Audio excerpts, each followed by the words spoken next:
माड़ोताल में अनिराज नायडू की हत्या और ग्वारीघाट क्षेत्र में हत्या के प्रयास के मामले में फरार चल रहे इनामी आरोपी शेख आदिल उम्र 35 वर्ष को क्राइम ब्रांच ने भूलन बस्ती से गिरफ्तार किया है। पुलिस के अनुसार आरोपी रिप्टा के पास नया मोहल्ला बड़ी ओमती का निवासी है। पुलिस ने आरोपी के कब्जे से उसकी निशानदेही पर 3 देशी पिस्टल, 1 रिवॉल्वर, 4 कट्टे, 2 एयरगन, तलवार, बका, चाकू, 50 कारतूस, 58 खाली खोखे, 9 खाली मैगजीन और 23 मोबाइल फोन बरामद किए हैं। पूछताछ में आरोपी ने पुलिस को कथित तौर पर बताया कि वह छोटू उर्फ सुयश चौबे गैंग से जुड़ा हुआ था और उसके कहने पर अनिराज नायडू की हत्या तथा रतन यादव पर गोली चलाने वाले आरोपियों को हथियार उपलब्ध कराए थे।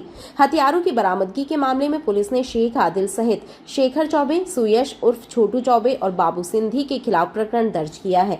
पुलिस के मुताबिक शेख आदिल लंबे समय से फरार चल रहा था और उसकी गिरफ्तारी पर इनाम घोषित था।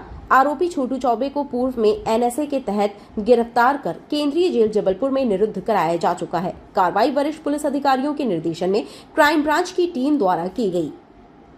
कल दिनांक 17 अगस्त को क्राइम ब्रांच की टीम को एक विश्वसनीय मुखबिर सूचना प्राप्त हुई कि 3 साल से फरार चल रहा हत्या और हत्या के प्रयासों का आरोपी शेख आदिल लॉर्डगंज थाने के अंतर्गत एक घर में छुपा हुआ है।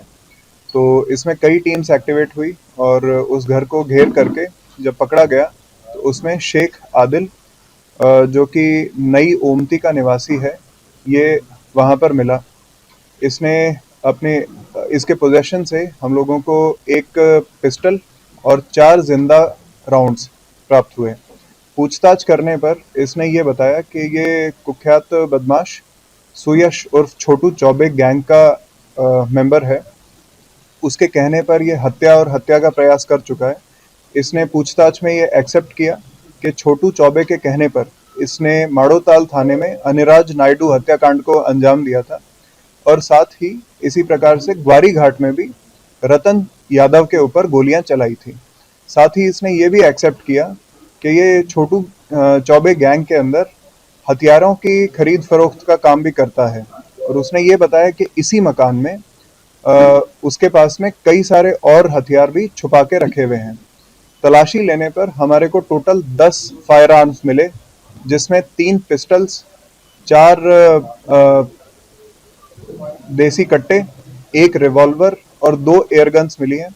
साथ ही 3 धारदार हथियार भी मिले हैं, जिनमें तलवार, चाकू, बका ये सब शामिल हैं। साथ ही 54 जिंदा राउंड और 68 चले हुए खाली खोखे प्राप्त हुए हैं। इसके अलावा इसी व्यक्ति का हमें वहां पर पासपोर्ट भी मिला था। इसने ये भी बताया कि इसी घर में छोटू चौबे और उसके गैंग के मेंबर्स जब भी फरारी काटते हैं तो जो मोबाइल्स को वो यूज करते हैं वो भी वहीं छुपा के रखे हुए हैं।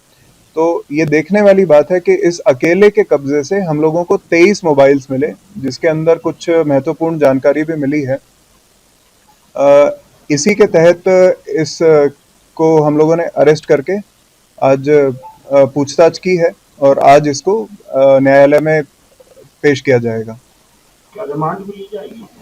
जी, रिमांड ली जाएगी।